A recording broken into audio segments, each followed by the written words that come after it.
Nature's Archive podcast, a Jumpstart Nature production. Many of you might recall the dramatic 2020 fire season in the western United States. In California alone, close to 4 million acres burned.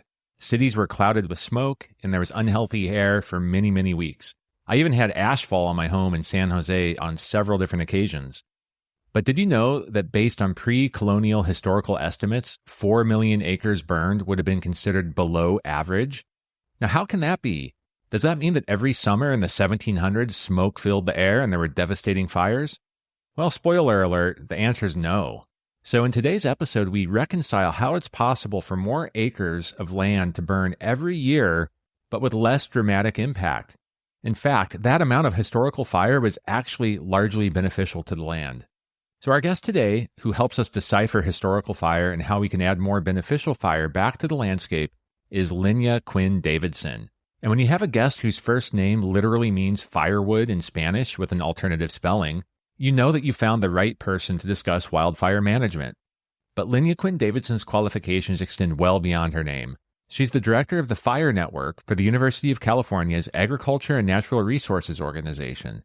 She focuses on the various ways humans connect with fire, including the use of prescribed fire for habitat restoration, invasive species control, and ecosystem and community resilience. She's actively engaged in local and national prescribed fire communities and is an advocate for increasing diversity in the world of wildfire. So a quick aside, before we get into the interview, obviously climate change is a huge component of why we see bigger fires today. Heat has a disproportionately large impact on fire intensity. So while we don't talk much about climate change today, it's absolutely an amplifying factor in wildfire intensity and frequency. So I just wanted to get that out of the way so you know that we aren't ignoring it. So without additional delay, Lenya Quinn-Davidson. Lenya, thank you for joining me today. Yeah, thanks for having me. As we were just chatting about here, the topic of wildfire, it's something that has been of interest to me for a long time. And I'm sure listeners who've heard more than a few episodes have heard me talk about that interest before, so I won't bore them with that. But it's also very complex and nuanced and challenging to just have a broad wildfire discussion. So I'm really looking forward to today because I think what we're going to end up doing is talking a little bit about how we relate to wildfire and also prescribed burning in particular. So if that sounds good to you, we'll jump right in. Yeah, let's do it. Maybe just starting off, you're now in this professional role, heavily involved in wildfire in California, but you didn't just wake up one day in this role. You had to work to get there. So I'm interested, how did you get there? Have you always been interested in nature? Yeah, I grew up in a really rural part of Northern California in a place called Trinity County in a small town called Hayfork, which had a population when I was a kid of about 2,500 people. And my parents had moved there. My dad grew up in the Bay Area and my mom grew up in Los Angeles area.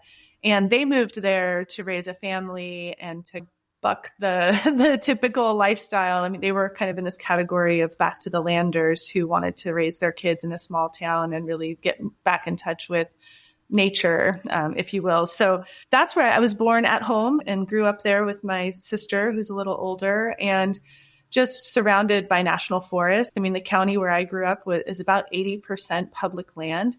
So as you can imagine, it was a very nature-based childhood and spent a lot of time outdoors. And spending that time outdoors where you were at, did you have an affinity or curiosity about wildfire, or did that just come naturally?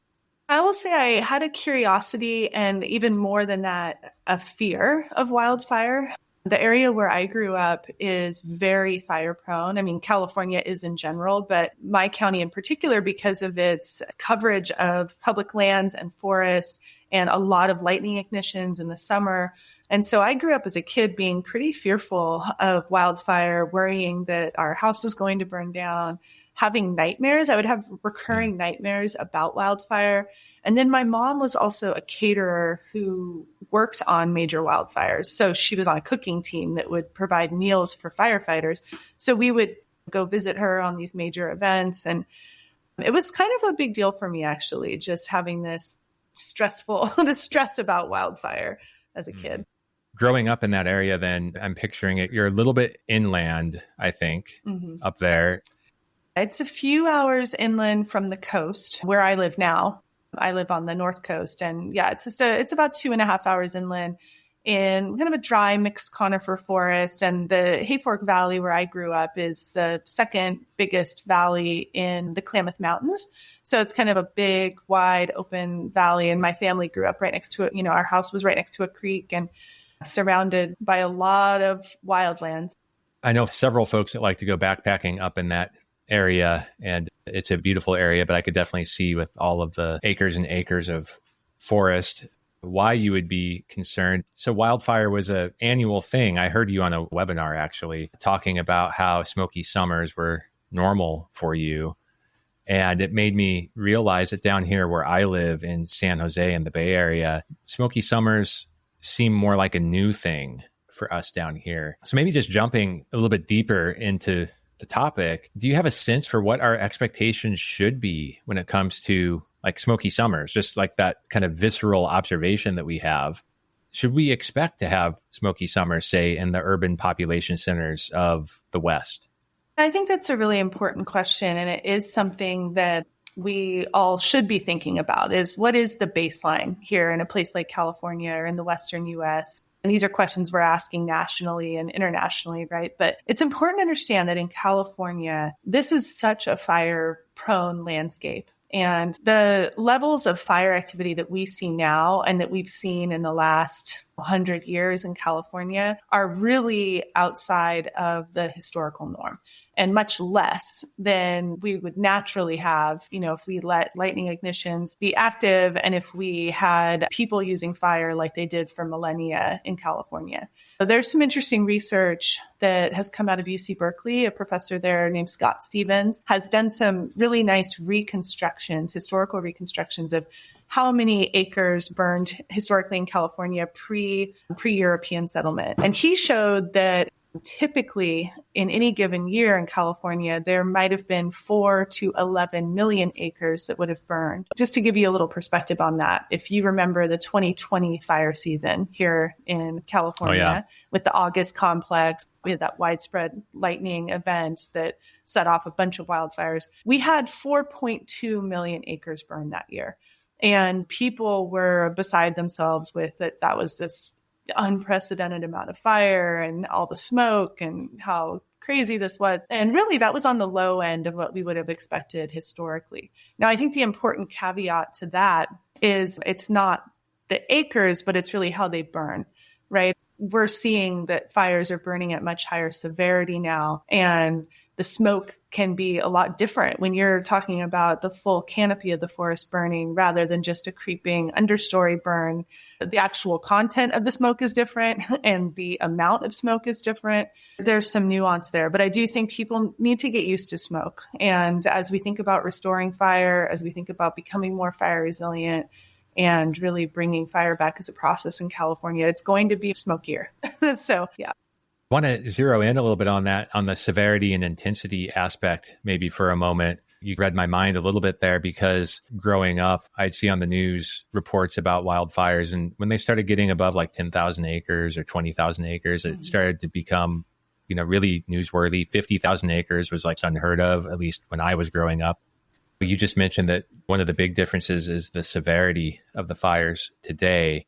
I'm sorry, was it Scott Stevens? Yeah, Scott Stevens. So in his analysis, was he able to get a sense for the severity? And is there a metric, first of all, for how to measure severity of a fire? And so just one important note is that, a lot of people use the terms fire severity and fire intensity interchangeably. And those are different things in the sense of fire behavior and fire effects. So fire intensity is the amount of energy and heat that's coming out of an individual unit of fire. And then fire severity is the impact that it has on the landscape. So there are a couple different ways of looking at fire severity. You can look at vegetation fire severity. So how is it affecting the actual vegetation on the ground? And then there's also soil burn severity. So how is it affecting the soil in addition to the vegetation? When we in the fire world talk about fire severity, we're really talking about how it's impacted the vegetation community. And if you're in a forested setting, what's left afterward. Does it kill all the trees, or is it just burning under the trees and the trees remain? So we talk about it in the sense of low, moderate, or high severity.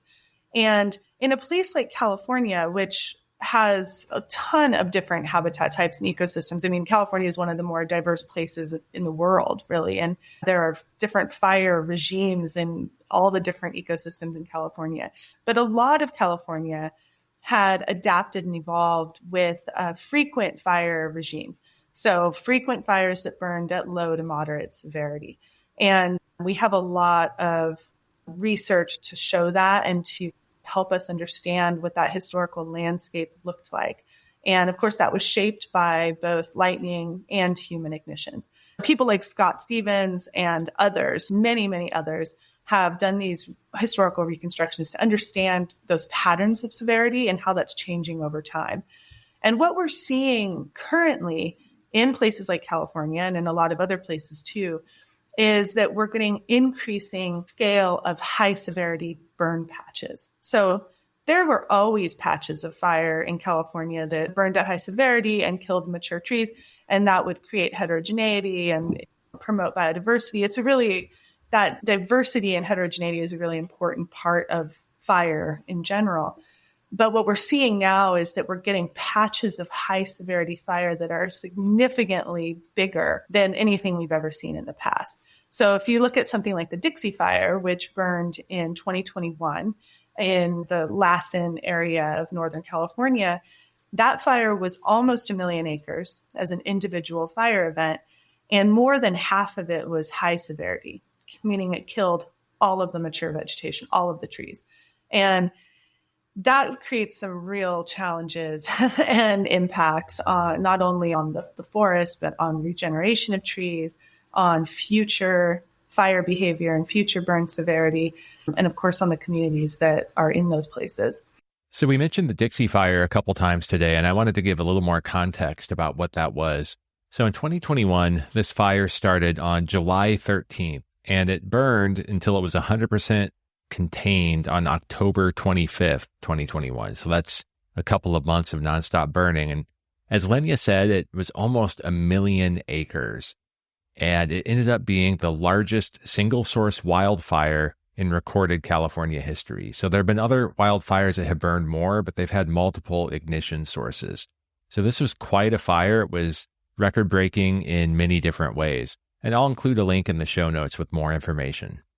Gotcha. So that's a good clarification between severity and intensity. And okay, it was 1 million acres. Half of that was high severity. I think that paints an interesting picture. When Scott Stevens was doing this research and reconstructing the historical fire regimes, did he have any tools at his disposal to assess the, say, percentage of high severity fire coverage in a given year? Yeah. And I'll say on this reconstructing historical fire regimes, so Scott's one of many people who have done this. There's a whole big group of researchers and scientists who work on reconstructing historical patterns of fire.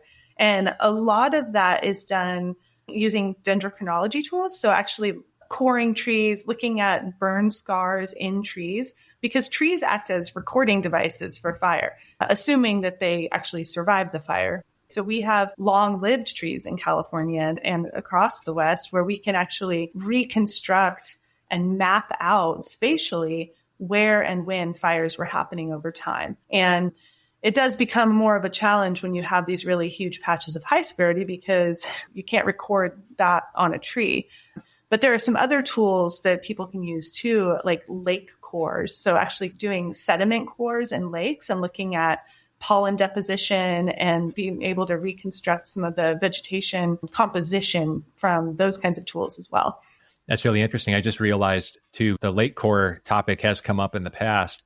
And I just interviewed a dendrochronologist, and I think that episode will have aired before this one airs. Tying those two topics together, if you're looking at pollen composition, some of that could also be driven based on the weather of that year too. You may, if conditions were favorable, you could have more pollen. So I could see really interesting science occurring where you decouple the different variables and assess, okay, this was a long-lived event, so it's probably because of a high-intensity fire suppressing the amount of pollen, which may not match, say, the growth rate of the tree that is also measurable in dendrochronology. Right. So it's interesting. I shouldn't speak too much to some of these tools. This is not an aspect of fire that I've personally worked on, but certainly something that informs a lot of the work I do. And when we think about the area that I grew up, it might be useful to paint a picture of that place.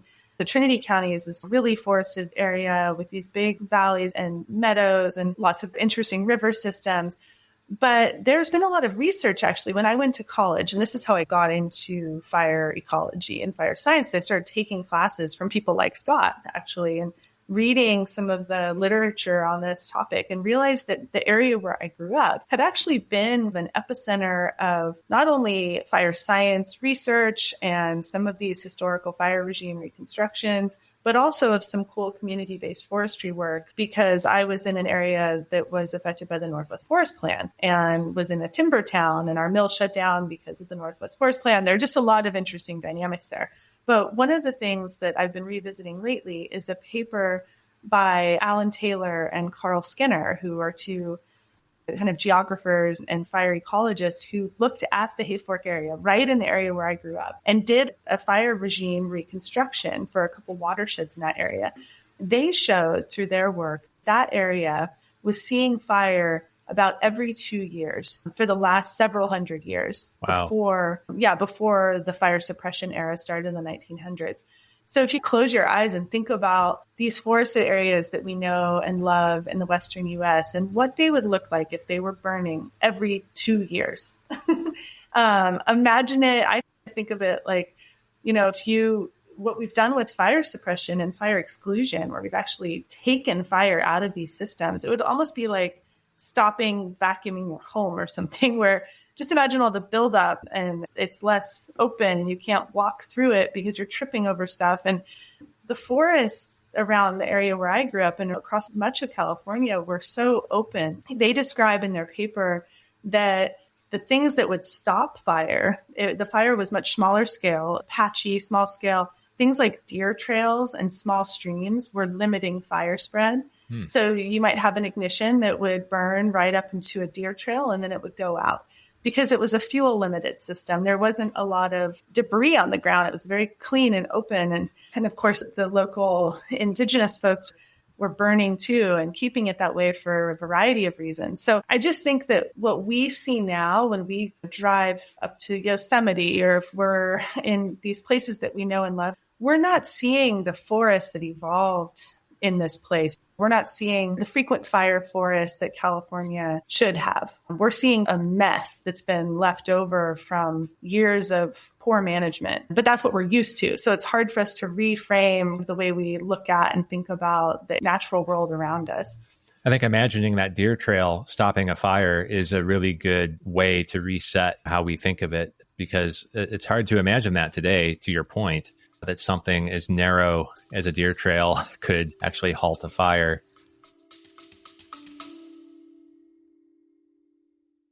Hey, nature enthusiast, do you want to be part of something bigger? Well, we're building a movement at Jumpstart Nature, and we've just added some new volunteers to help with our podcast and website. But this means our costs are going up too. I need to purchase software licenses to give them access to the production tools we use. For example, one media editing license costs $21 a month. And this is where you come in. Please consider supporting our mission by contributing to Jumpstart Nature through our Patreon or direct contributions, or even purchasing some logo merch. Check out all these options at jumpstartnature.com/donate, also linked in the show notes. Not ready to make a financial contribution? Then please share this episode with 3 friends. Sharing what we do is actually one of the very best ways you can help us. Thank you all for your continued support. Just to riff on that for a second, if you think about the Dixie Fire, which again, I think is just such an interesting example because it was a single fire event that burned almost 1 million acres. If you compare that with the kinds of fires that would stop at a deer trail and think that those are in similar forests, no, that's not that far away from each other. Where I grew up in Hayfork is only a couple hours from where the Dixie Fire burned. We've chosen the Dixie Fire model. That's the kind of fire that we've chosen because of the decisions that we've made to exclude and suppress fire and to harvest all the big trees out of our forests and to change the way that we know and live with fire. So we can choose a different kind of fire. And I think it's really important that people understand that these are choices that we're making as society, as land managers, as people, and we can make different decisions. And there's a lot of agency in that. So I think that's maybe a good topic to delve into a little bit more, and maybe starting with a slightly more superficial angle to that. You mentioned at the beginning that the number of acres burned is not really a good way to assess a fire, that there are some other variables at play here. What should we ask of or demand from, say, the media or public information officers that are reporting on the fire? One of the things that we can do is, depending on wherever you live, just try to understand what the relationship is of your landscape with fire. I liken fire to rain, snow, sunlight. It's a natural process. It's something that's always been present on the landscape, especially in the Western US and especially in California at a high frequency. And so when you are thinking about what's natural, what you want on your landscape, what are the things you care about? Do you love the big oak woodlands? Do you love the giant sequoias? How do you feel when you drive through a big open ponderosa pine forest? How do you feel when you're walking along coastal bluffs in those nice coastal grasslands? Those are all fire places with fire stories. And it's on us as people who live in this place to understand what that means and to understand our role in that and how we're managing those places. So that's one thing I would say. Another thing is that when you're listening to media coverage, or if you are someone who's providing media coverage of fire-related events, try not to always depict it as really devastating or damaging.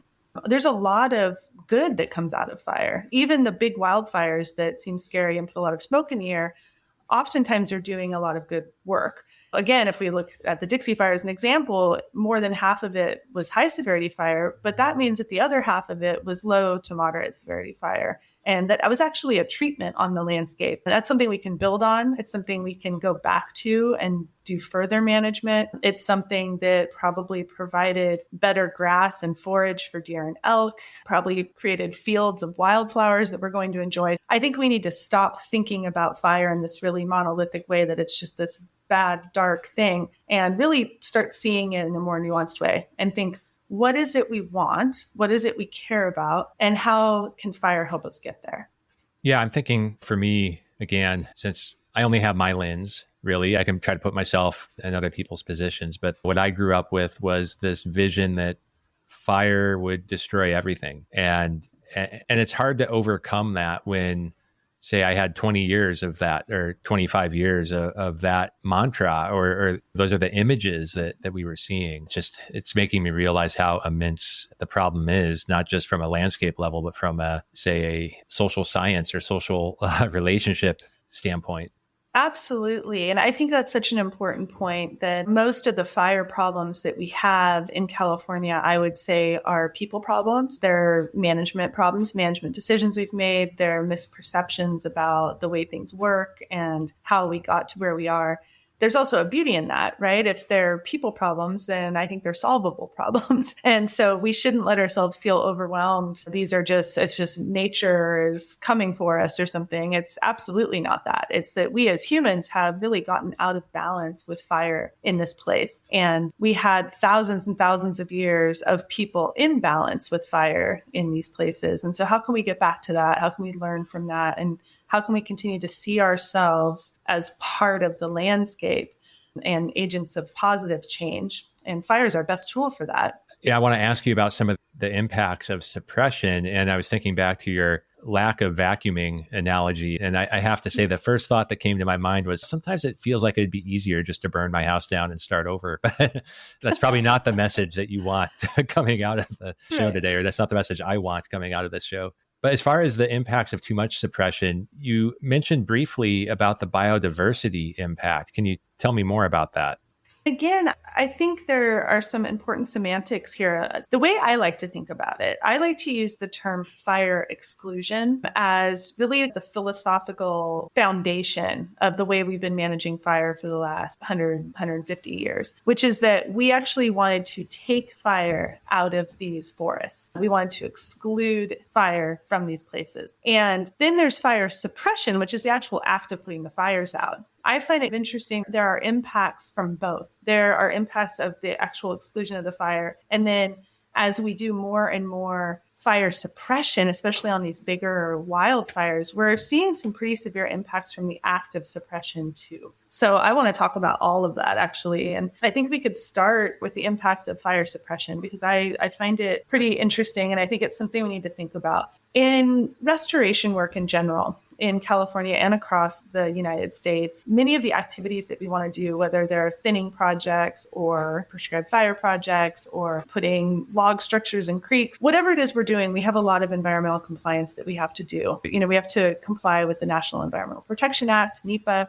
or in California, the California Environmental Quality Act. There are a lot of hoops you have to jump through to do good work. It can take years and years, and sometimes the projects never happen, and it can be costly, and it's a real challenge. It's one of the biggest hurdles, I'd say, for people like me who are trying to do restoration work. Now, when fires happen and these huge teams come out and all the helicopters and the bulldozers, they don't have to comply with any of that. It's an emergency situation, so there's no requirement that goes into the actual act of fire suppression. That enables a whole host of problems, including, one of them that's gotten a lot of attention in recent years is the use of fire retardant, which they drop from airplanes to help dampen fire behavior and put fires out. I've been doing some work on some fisheries and fire related stuff. And I've been looking at this retardant issue because there was actually a lawsuit against the Forest Service over it. And the Forest Service, I read, has dropped 100 million gallons of fire retardant in the last decade. And that's nationally. So 100 million gallons of basically, it's like a fertilizer, right? It's a nitrogen rich liquid that gets dumped on the ground. Cal Fire in the last decade has dropped more than 100 million gallons just in California. And so you think of all that, a lot of it accidentally gets dropped into waterways, and there are a lot of other issues. So that's one example of these really impactful things we're doing just to put fires out, not to mention building hundreds of thousands of acres of bulldozer line and that goes through creeks and doing all kinds of things that are really questionable if we were doing them as part of a restoration project or as part of just general land management. So that whole fire suppression piece, I think, needs more attention and focus, that it's actually a whole set of practices that are pretty problematic and that we should be thinking of ways to do less of that. On the fire exclusion part, of course, it's a lot more complicated. These are like really complex ecological, and I likened fire to rain or snow or sunshine. And I think that is a really helpful analogy because what if we said, you know what, we're just going to cut rain out of the system. We don't want it anymore. We're going to take it out and let's see what happens after 100 years with no rain. You can imagine what that would look like. And that would favor some species over others. That would cause major ecological change on a scale that's hard to imagine. I would argue that taking fire out of the system has done something similar in the sense of throwing things completely out of balance, favoring some species over others, and creating a major challenge in the landscapes that are left and what we have to deal with that are pretty far departed from what they were a couple hundred years ago. One of those is biodiversity loss, as you mentioned. So fire is a process that creates a lot of heterogeneity, creates openings in some places and really resilient older forests in other places, and promotes woodlands and meadows and prairie. There's just so much complexity with fire and the way that it develops on the landscape and the way that it creates structure. And biodiversity is a natural product of that. When we take fire out of the system, things become a lot more homogeneous and a lot more vulnerable to things like climate change, drought, and fire. We lose those meadows that we care about that are like little pockets of biodiversity. And up here on the North Coast, we're losing our oak woodlands due to a lack of fire because they're encroached by other trees and outcompeted. With that, then we lose a lot of our megafauna, right? If you don't have openings and meadows and woodlands and acorns, deer and elk and other wildlife have a really hard time surviving because there's no food resource for them. then of course people in these places have a hard time surviving too, because they don't have all of those food resources and cultural resources that they did historically. So there's just so much going on there. And fire is such a powerful tool for creating diversity and promoting biodiversity and really building a lot of heterogeneity into the system. And as you were describing that, I was envisioning this more homogeneous landscape that forms, and also thinking that probably allows for certain invasive species to spread more easily. And it creates a self-reinforcing system where I think if you had the kind of more heterogeneity within the landscape, that in and of itself, if a deer trail could have stopped a fire in the past, having that meadow or some different plant community might help slow or change the fire behavior as well. Is that roughly accurate? Exactly. Heterogeneity is important because if you have that diverse structure, the landscape is patchy and it burns through one area but can't burn through the next area. And maybe it burns into an area that burned 2 years ago and it goes out. There's just so much more structural diversity that it makes the system more self-limiting. Whereas when things become homogeneous and you have one type of tree that's all the same age for hundreds of thousands of acres, and there's no structural disconnection in that, there are no patches, there's no meadows, there are no oak woodlands mixed in there. Yeah, suddenly you're much more vulnerable to the impacts of, like I said, wildfire, but also drought, insect damage, in some places, invasive species. Yeah, vulnerability is a product of that homogeneous structure. Good point. It's not just the invasive species. It could be native species that now have hundreds of thousands of acres of their preferred food that they can just go to town on without the natural predator-prey relationships that would have existed in the maybe more natural system. I wanted to ask you, I saw that you were working on, I don't know what the right characterization is, a project or a study that had been labeled as silent straws and about water flow impacts in areas where fire has been excluded or suppressed for a long period of time. Can you tell me a little bit more about that? This is a topic that I'm really passionate about and I think is really understudied or under-recognized, is this connection between fire and vegetation and water. So if you think about it, one of the things that comes up in the North Coast where I live is that a lot of landowners who I work with as an extension person talk about over time how their springs have dried up and how there's not as much water in the creek and but how the rivers are drier than they used to be. And is this a climate impact? Is it because of the pot growers in the hills who are pumping water directly out of the creek in the late summer? What's driving this? And if you start to think about intact fire regimes of the historical condition of these landscapes, where you might have had big, widely spaced trees growing on the landscape, whereas now you have these dense thickets of small trees that have grown up in the absence of fire. We've taken fire out of the system, so basically anything that can grow can just grow at will. And what's that doing to water availability across the landscape? So that's a question that I and some of my colleagues have had. And so we have this research project here in the North Coast of California called Silent Straws, which is really getting at what is all that added tree growth. We have so many more trees per acre than we ever had historically.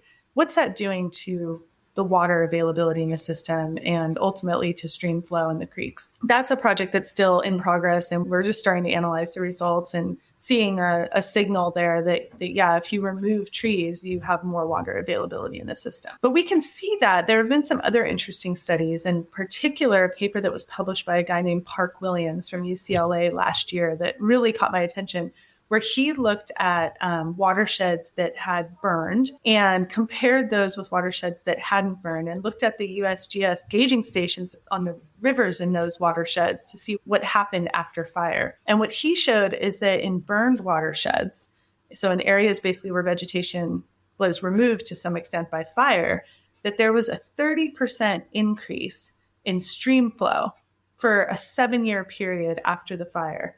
So fire was actually increasing water availability in rivers and streams.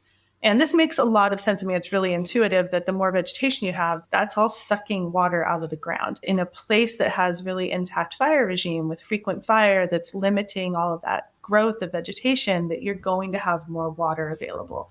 I think the implications of this kind of thing are really obvious, and especially in time of drought and climate change. And increased demand for water by people. Why are we not thinking of fire as a tool for giving us more water? And we really should be thinking about, if we restore fire, we might also be restoring water.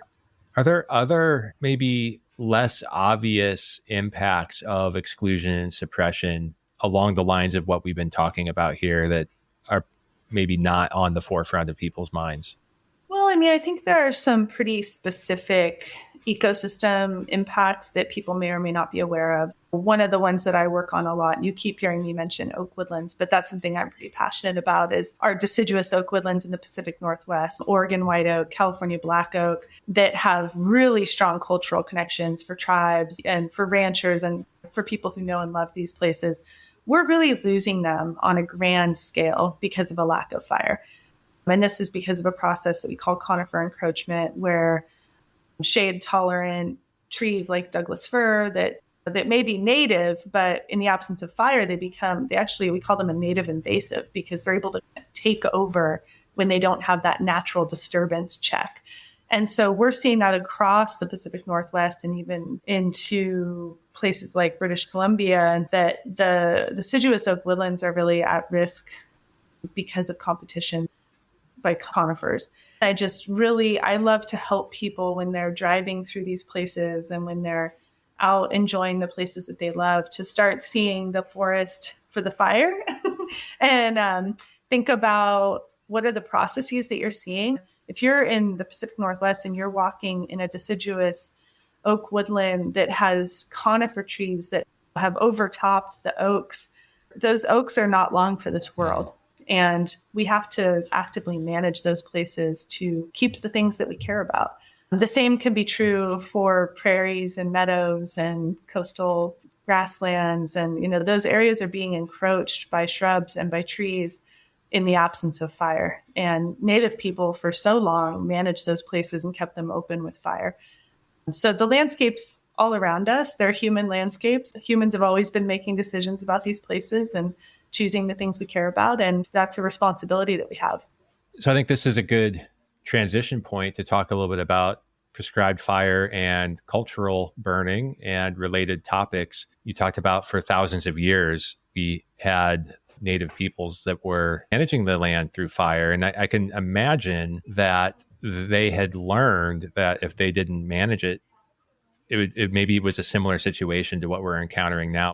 I don't know if I should speak to that.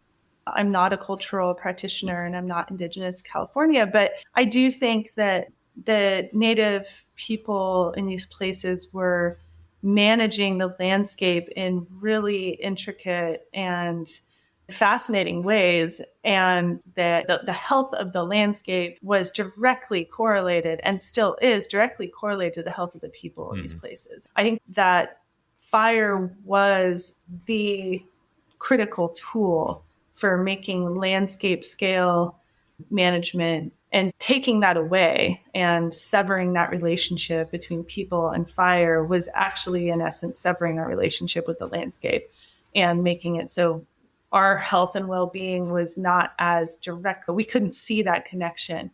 Of course, we're starting to see now that, it is still totally tied to it. And our unhealthy relationship with land and with fire is what's created the situation that we're in, which is really catastrophic in some ways. So I think that it would be true to say that people were really managing with fire on a massive scale and creating all of the good things that they needed to live and be healthy here.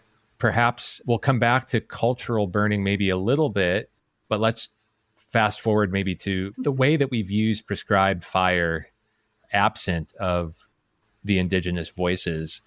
Can you tell me a little bit about what that has looked like, say, over the last couple of decades, and how it is evolving? So prescribed fire, and I'm guessing the listeners of this podcast would know what that is, but just in case, we're talking about the use of fire as a beneficial tool.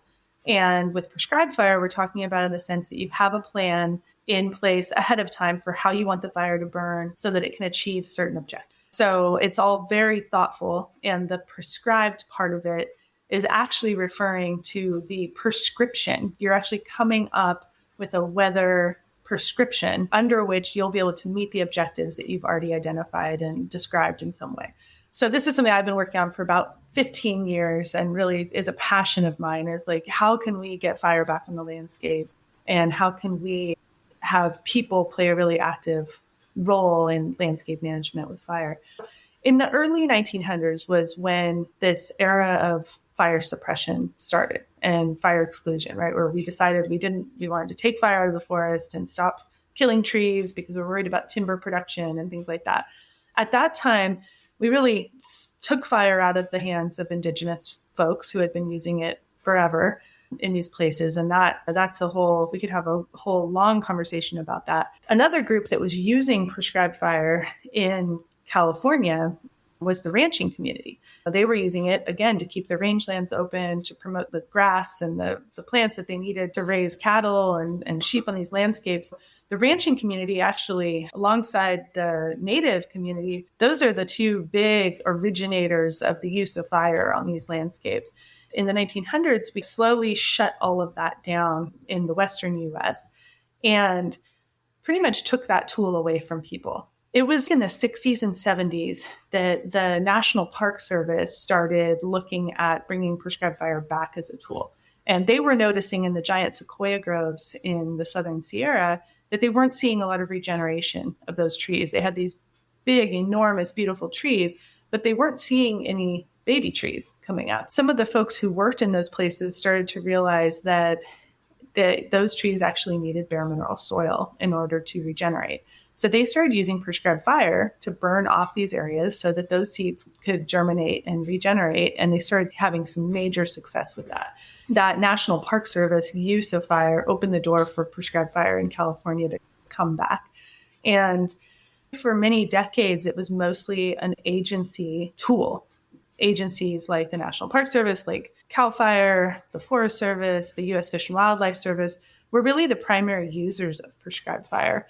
And it had this highly professionalized mindset, which is that only people who know how to put out fires should be the ones who are using fire as a tool.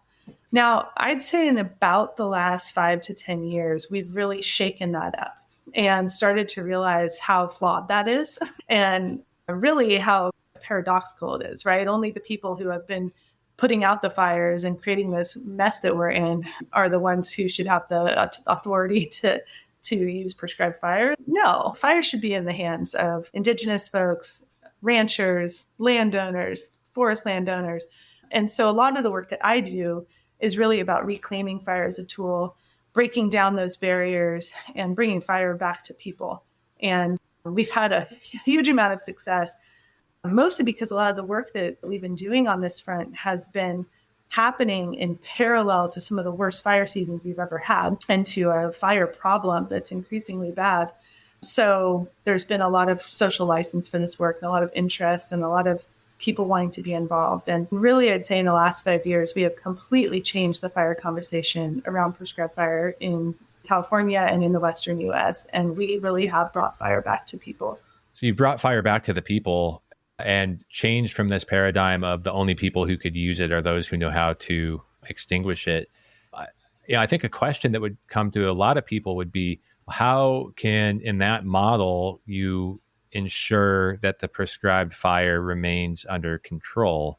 And I know you mentioned a little bit about the fact that it's prescribed in the first place. There's a lot of regulation and certain weather conditions and things like that come into play. Mm-hmm. What else comes into play for those who are wary of any fire? What are the other conditions by which this is allowed? Of course, there's a lot of thought that goes into it, a lot of planning. And then a big part of it is, for one, training. So a big part of the work that I do is in providing training so that people can do this work safely and skillfully. And then another big part of it is partnership. And so partnering with the fire agencies, partnering with local volunteer fire departments, so that when we go to do this work, everyone's there working together. And we have the people who are really versed in the art and science of prescribed fire and the ecology of it and the community desires around it. Then we also have the people who, if something goes wrong, they know how to put it out. And so that partnership is really key, and that training is really key. For so long, it just wasn't available. No one could really participate in this, and that partnership wasn't there. And the people who lived in those places weren't allowed to engage in this work. We've really just broken open the black box. And it's not that people are off doing this willy-nilly all over the place. It's more that we're increasing the capacity and the interest and the knowledge and the cultural practice, and just really unleashing a level of interest that we haven't seen in recent history. So you're increasing the capacity. I'm glad you used that word because I was struggling to find the right word. One aspect of the capacity has been increased through these training programs and awareness and the things that you just outlined.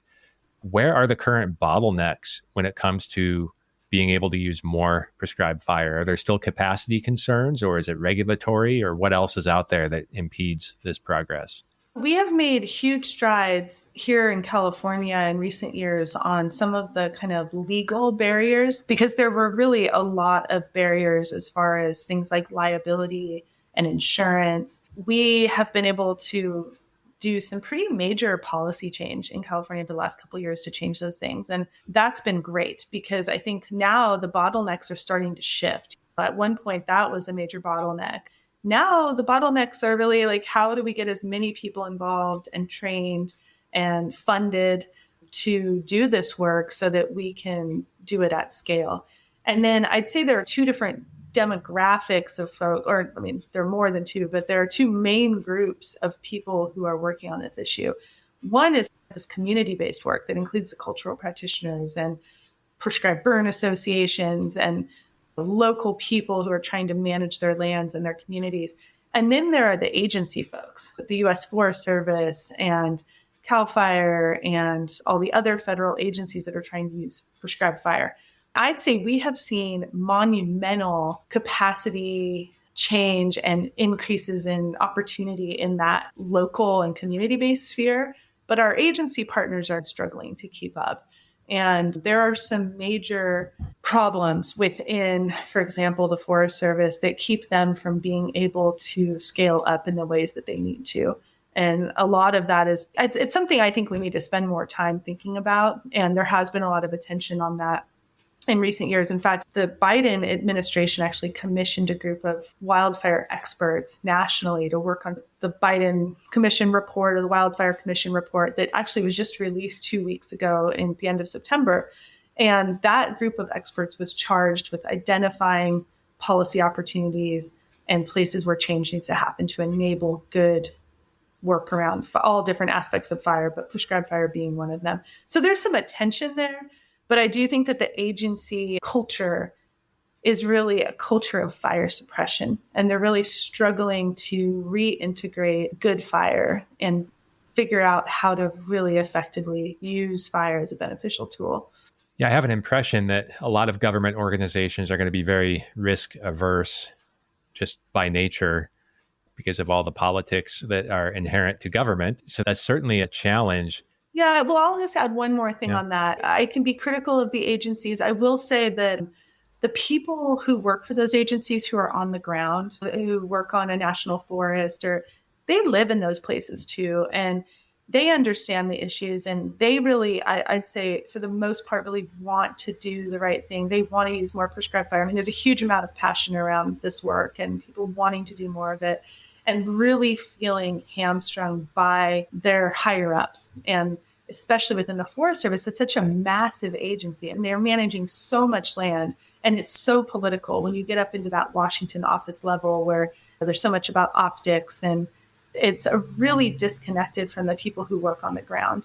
And I think that's one of the big challenges is the people want to do the good things, and they just can't seem to quite get there given the leadership that they have and all the political challenges. So that's something we need to address as a society for sure.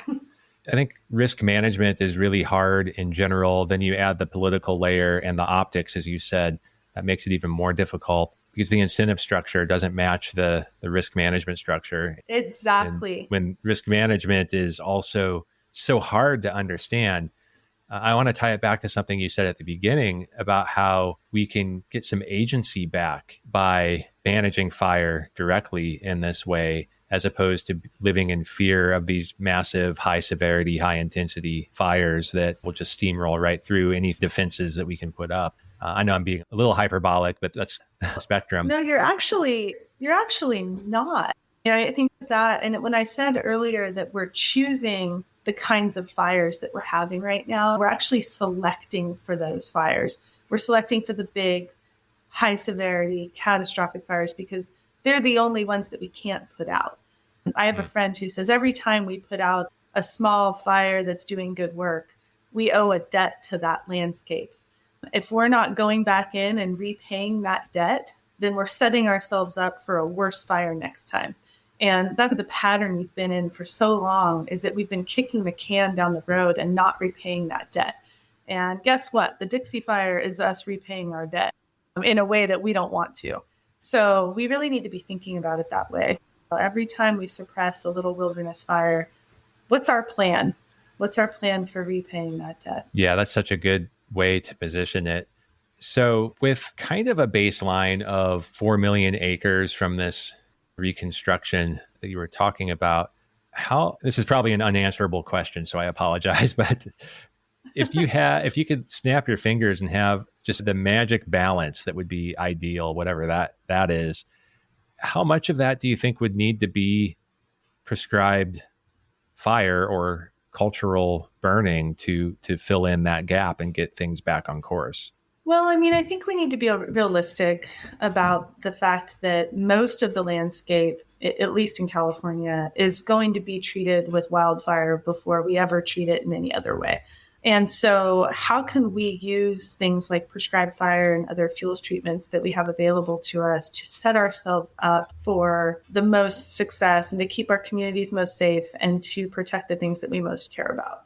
It's kind of a triage situation, right? We should be using prescribed fire in the most important places that can maybe affect future fire spread and create some heterogeneity and allow wildfires to really do good work. I think that's the way we need to think about it, not in terms really of acres, but in terms of like spatial layout. And if you have a certain stand of trees that you really care about, or if you have a meadow on your property that you really care about, you have an oak woodland patch that you don't want to see go away, we need to be focusing our prescribed fire resources and our cultural burning in those places that we really care about.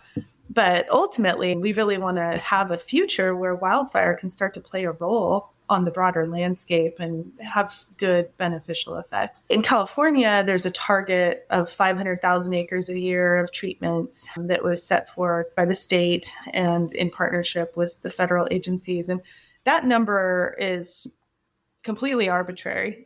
500,000 acres. It's not, or a million, there's like the million acre strategy. It's 500,000 on the state side and 500,000 on the federal side, but it's pretty arbitrary. And it's really just a target for us to work toward because we're so far below that right now. But it's not, again, like we keep talking about, it's not about acres. It's really about thoughtful, well-placed work that people can feel good about and that can create opportunities for fire to do good work. From the cultural burning standpoint, we've talked a little bit about making fire more accessible to people. Is there progress in getting fire back into the hands of some of the indigenous people in California? So there has been a lot of progress. I talked about that kind of community-based prescribed fire that's happening, and the cultural burning aspect has been right alongside of that. And a lot of the policy work we've done in California has opened doors both for community-based burning and for cultural burning. And there's been a lot of thought that's gone into that. A lot of the policy work that I do in conjunction and in partnership with folks from the indigenous burning community. So I work a lot with folks from the Carib tribe and with others around the state on trying to figure out what are the best policy moves we can do to open those doors and not create more bureaucratic hurdles for cultural practitioners who are trying to revitalize their burning practices. I talked about some of the liability law changes that we've affected in California. We also created what we call a prescribed fire claims fund, which is like a state-backed insurance fund for prescribed fire. Both of those things are totally available to cultural practitioners in the same way that they are to federally qualified and state certified burn bosses. So that's a pretty big deal. We were able to put cultural practitioners on the same plane with these other folks and make sure that all those opportunities were open in the same ways. And we were really worried about creating policy language that would layer on additional barriers or hurdles for Indigenous folks who are trying to use fire. There's still a long way to go, in particular on a couple specific items. I think one of the things that's top of mind for those of us who work on this is permitting and tribal sovereignty, and how can those things fit together. So currently, if you're a tribal person who wants to practice cultural burning practices on your own property, and maybe you own private property, maybe it's on your ancestral territory that's now being managed by the Forest Service, Indigenous people don't have a lot of authority to use fire. So if you look at the Karuk tribe, for example, they're up here in Northern California. They're one of the biggest tribes in California, but they don't have a land base. Their entire ancestral territory is managed by the Forest Service. It's on Forest Service ground, right? So if you're a Karuk basket weaver and you want to manage the place that your ancestors have managed for basket weaving material since time immemorial, and you want to do that with fire, which is what they've always done, you actually don't have the ability to go to those places and put fire on the ground to manage those resources in the way that you need to. Or if you do, you have to ask permission of the Forest Service, which would likely be denied. And so can you imagine the pain and heartbreak and just practical implications of feeling like you have no authority and no management capacity on the lands that you are from? Likewise, if you're an Indigenous person that owns property in California and you want to burn on your own property for cultural reasons, you have to get a permit from CAL FIRE in order to do that. And CAL FIRE might come out and say, who are you? You're not allowed to burn. You don't have all these qualifications that we're looking for, and we're not going to give you a permit to do that kind of burning on your property. And so again, that idea of tribal sovereignty, that this is their place, this is the place where they've always been, and this is a practice that they've always used, that idea butts up against this notion of government and permitting. This year, there was actually a bill that moved through the legislature, Senate Bill 310, that tried to get at some of that and tried to work out some of those inherent challenges when it comes to the use of fire and tribal sovereignty. And that bill was not able to move fully through. It got sidelined and delayed till next year. And it was a real disappointment because we're seeing a lot of ostensible commitment to things like tribal sovereignty and cultural burning and people wanting to support this and the government saying they support it. But then when the rubber hits the road on some of these really more sensitive issues like permitting, it's just too uncomfortable for CAL FIRE and other state agencies to let that go. That's a struggle and something that's causing frustration and tension, but we're still working on it and Right. see where we can get. Yeah, there's a entire foundation that's missing in some aspects that we're talking about getting fire back in the hands of Indigenous people. And if they don't even have clarity in their land rights in the first place, like that's a huge hurdle. There's that. And then it's, let's give them back that ability to burn, but we want them to do it the way that we know how to do. We need to really think about that and try to challenge ourselves a little bit on how we approach these things. All right. So we've been talking a lot about prescribed fire specific to California, but I'm curious, do you have any perspective as to how California compares to other states or vice versa when it comes to any of these different aspects of prescribed fire? There's definitely a lot of movement around prescribed fire, not only here in the Western US, but also all over the country. There's been a lot of attention on it as our fire problems have gotten worse and the kind of social and public interest in prescribed fire has grown.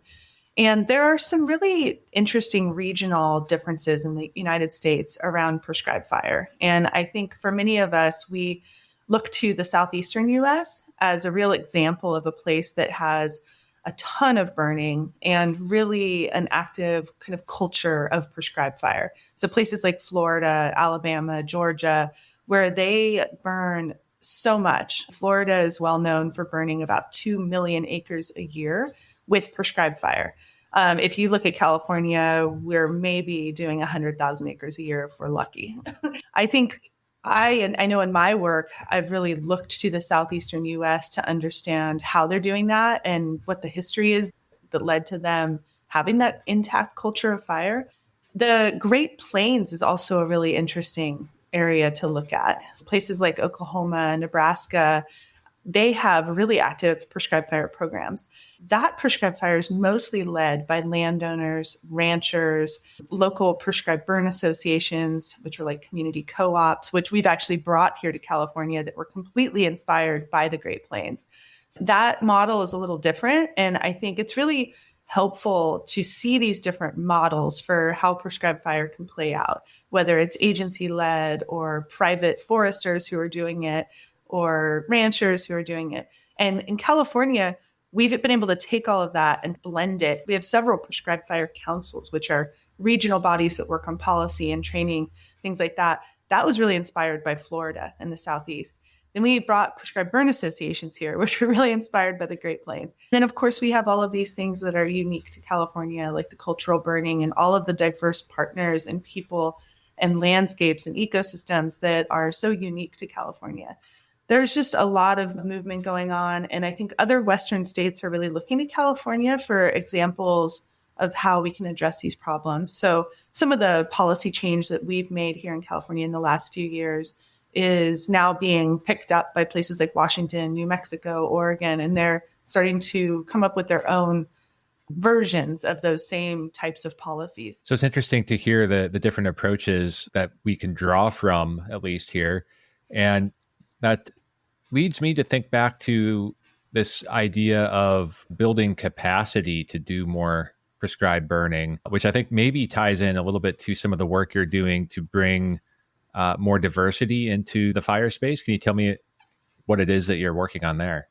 Yeah, that's a great question. And I really do think the whole gist of all the work I do really is in opening up opportunity for different kinds of people to be involved in fire management, whether it is local communities and ranchers or people from different kinds of backgrounds. And one of the programs that I lead is a national/international program focused on women and other underrepresented groups. And how can we bring more people from different backgrounds and with different expertise into the fire management system?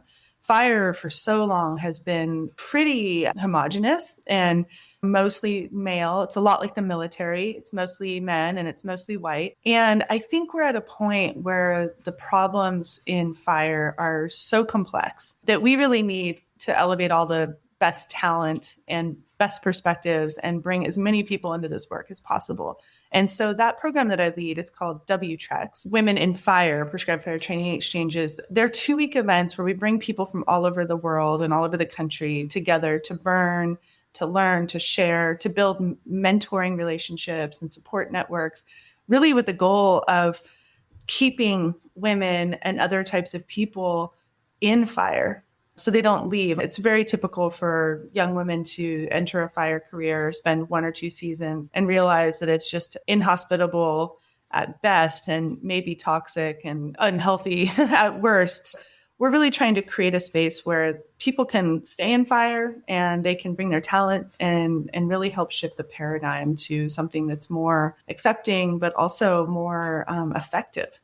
So we've done a lot of interesting events. This year, we had events in South Africa and in Banff National Park in Canada, and then also here in the U.S. in North Carolina. And we've partnered with tribes to host Indigenous women's training exchanges so that we can start to elevate cultural practitioners and cultural burning. And there's just a lot of opportunity in this space. The way I like to think about it is, as we talk about the landscape, when we think about fire building biodiversity, we're doing some of that same building within the social sphere. And the more diversity we have in the social element of fire, the more resilient we'll be. This program, is it geared towards people who maybe are teetering on deciding whether they want to get into fire or not? Or are these people who've already committed and you're helping them progress along that path? It's actually all of the above. So we take people who have never done anything with fire. They're just interested, but they've never been out on the fire line. And then we have people who are at the end of their career who are highly qualified and they come in as mentors. And then we have everything in between. The whole idea is that people can show up and build their skills and qualifications and build their confidence. And they can go away with a whole network of support and mentors who can keep them motivated, keep them inspired, and keep them in fire. How can people find out more? Is there a website? There is a website. And again, the program is called WTREX. And there's a whole page for WTREX on firenetworks.org. I'll link to it as well to make it easy to find. Yeah, and one other thing I wanted to ask you about too is you're in as I understand it, a somewhat new role in the UC A&R extension, but you're building out capacity there as well. So can you tell me a little bit about your current role and what it is you're looking to do? Yeah, so I work for the University of California Agriculture and Natural Resources, which is a whole division of the University of California. And I'm sure many of your listeners are familiar with cooperative extension and programs like 4-H or Master Gardeners. Those are all programs that come out of our division of UC. So we do a combination of research and education and outreach and working with communities, but also working with policymakers and with academics on campus. It's a real powerful blended approach to science delivery and research. And I've worked for cooperative extension and UC for about 12 years. But this year I took on a new role to build a fire program within UC, a statewide fire program. For a long time, I was the only fire advisor with UC in the whole state. Believe it or not, it's hard to imagine given that California is so fire prone. But this year, we decided to build a bigger program, hire more advisors who can work on fire. So I think it's a really useful resource. And for your listeners who are in California, look us up, Google UC A&R fire, and find out where our other advisors are and reach out. We just have an incredible wealth of expertise and resources and support and can help on things related to home hardening, defensible space, but also prescribed fire, policy, research ideas, all of that.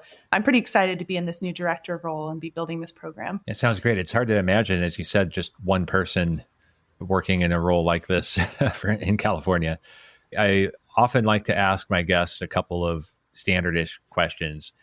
So one of them is, if you could magically impart one ecological concept, or maybe it's fire concept, whatever direction you want to take that in, one concept to help the general public see the world like you see it, what would that be? I think one thing that comes up for me in all the work I do, and just thinking about environmental issues in general and the way people live in these places, is that I think people need to understand that we are part of nature and that the landscapes around us are subjective landscapes that are the result of human management over millennia, and that humans can have an active and really positive role in tending and stewarding the landscape. So that notion that we're separate from nature is the whole idea of nature really is fraught. And the notion of wilderness is flawed and false. And we're part of these places. And so I just think that that's a powerful message and something I wish people owned a little more. Yeah, absolutely. You cannot remove the coupling of people and the environment and nature, for sure. And so you spend so much time, and you've been like, I've written down lots of notes as we've been talking specifically about some of the ways that you frame some of these challenging topics and help to make the incomprehensible understandable. So I think this question here probably is right up your alley. And that's, what have you found to be most effective in moving people up a rung in the environmental awareness space? In the work that I do around fire, the most effective thing is to get people out on the ground and have them experience fire, because it's not what you think. If you've never been out, if you've never worked with fire, if you've never put it on the landscape, then you can't understand, for one, how innate it is to being human. I think there's something just very natural. And I see that all the time when I bring someone out for the first time on a prescribed burn. it just something clicks. And I've never had anyone not enjoy it and not feel like they want to do it again immediately. So there's something very powerful about that. I think for so long, we just didn't give people access to that opportunity. They couldn't understand it. And all of my work on community-based fire and prescribed burn associations and these trainings that I host is really about reconnecting people with fire. So I've had this concept in mind when you've talked about some of these trainings that like people who are attending, they're the ones that would be doing the work. But in reconnecting people to fire, are there opportunities, say, for suburbanites or people in urban centers to come and experience this? Absolutely. And that's been a big gist of this movement around prescribed burn associations. These are community-based groups that are open to anyone, super welcoming. One of the underlying philosophies of the work that we do is that it should be fun and it should be centered on community building. And so everyone is welcome. And that's a core piece of this work. I recommend that if you're in California, look up the website calpba.org, and you can link to the groups that are in your areas. We now have 24 different prescribed burn associations in California, and some of them are pretty near urban centers. There's a PBA in the North Bay area. If you live in the Bay Area, you can go out and become part of this group and go check out some burning. It doesn't mean you have to hike through Poison Oak or do anything crazy, but you could go check it out and just build some comfort. And there are groups all over the state that are doing this and more every day. There's just so much momentum and interest. So just to be clear, these groups will welcome people who just want to see it and experience it, not necessarily sign up to participate in the future, I mean? Absolutely. Yeah.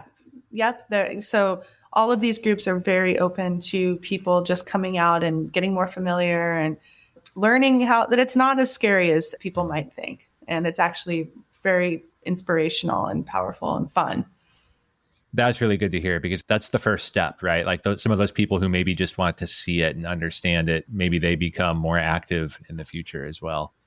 This all sounds amazing, and I'll link to everything I can in the show notes. Do you have any other upcoming projects or anything that you'd like to highlight for listeners? I think mainly the things I've mentioned. I am currently planning one of those WTREX events out in Nebraska for next April. So that'll be on a nature conservancy preserve called Niobrara out in the tall grass prairie. So that'll be opening up soon for applications. And then, just really tying into those prescribed burn associations. And some of those are forming in other states as well. Like Oregon has a PBA in Southern Oregon, and Washington starting to move in that direction. There's a lot of opportunity for people to get engaged and to learn more. Sounds good. And if people want to keep up with all of your activities, where can they go to follow your work? Are you on social media?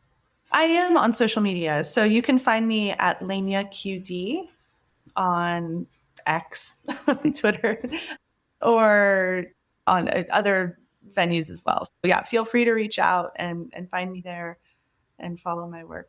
I wonder if we're ever going to stop chuckling and calling Twitter X. Like it seems like it's always going to be Twitter. Awkward. Yeah. All right. Thank you so much. It's really been a lot of fun. And as I said, I've written down a lot of notes here. I'm looking forward to going through the audio when we're done and learning more as to how to communicate these things and passing them along to the listenership. So thank you again. I really appreciate you. Thanks so much for having me. And before closing out, thanks to our volunteer, Kat Hill, for editing help this week. Thanks for sticking through the entire episode. If you made it this far, I hope that it means that you enjoyed it.